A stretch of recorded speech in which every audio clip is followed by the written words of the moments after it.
રાજકોટ જયંતભાઈ ભૂપતાણીનો પરિવાર દુબઈમાં અટક્યો છે। તેમનો દીકરો જયમીનભાઈ અને પરિવાર ત્યાં અટવાયો છે। તેમનો દીકરો છેલ્લા 10 વર્ષથી ત્યાં નોકરી રહી કરી રહ્યો છે। તેમના પત્ની છેલ્લા થોડા દિવસ પહેલા ત્યાં ફરવા ગયા હતા। એક પિતા તરીકે તેમને ચિંતા થઈ રહી છે। હાલ પરિવારનો વિડીયો કોલના માધ્યમથી એકબીજાના સંપર્કમાં છે। દુબઈમાં જ્યાં પણ ગુજરાતીઓ અટવાયા હોય અને તે પરત ફરવા ઈચ્છતા હોય તો તેમને સરકાર તાત્કાલિક પરત લાવે તેવી માંગ પણ કરી હતી।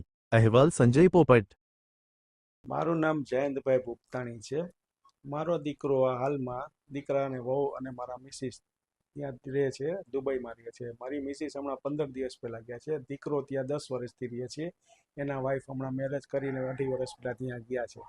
ત્યાંનું અહીંયા જે રીતનું વાત કરે છે એ પ્રમાણે ત્યાં અત્યારે દુબઈમાં એટલું બધું કંઈ તકલીફ જેવું છે નહીં। અને બર દુબઈમાં તો કોઈ જાતની તકલીફ નથી। ત્યાં આપણા ગુજરાતી પરિવાર ખૂબ જ રહે છે ત્યાં, અને ત્યાંનું એ લોકોનું કહેવાનું છે કે અમને અહીંયા કોઈ જાતની તકલીફ નથી। ત્યાં જે હુમલા થયેલા છે એ વાતો કરે છે કે હુમલા જે અમેરિકા બેઝના સેન્ટરો છે એની ઉપર એ લોકોએ હુમલા કરેલા છે। બાકી પ્રોપર ત્યાં જે પબ્લિક છે એ લોકોને કોઈ જાતની તકલીફ છે નહીં। અને ખાલી જે એલર્ટ આપેલું હતું ત્યાંની ગવર્મેન્ટે દરેકને મેસેજ મોકલાવેલા કે તમે ઘરની બહાર નીકળતા નહીં, ઘરના દરવાજામાં ઊભા રહેતા નહીં, બારીમાંથી ઊભા રહેતા નહીં। એ ગઈકાલ રાતની વાત હતી।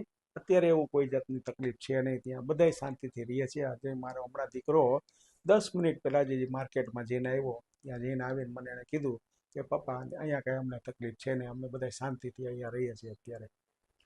ઘટના મોટી બને તો ભારત સરકારને તમે શું કહો? આવું કદાચ એવું બને બને તો અમે ભારત સરકારને વિનંતી કરીશું કે અમારા પરિવાર અને ભારતના જેટલા બીજા પરિવારો ત્યાં રહેવા ગયા છે દુબઈમાં એ લોકોને પરત લાવવા માટે અમે ભારત સરકારને વિનંતી કરીશું।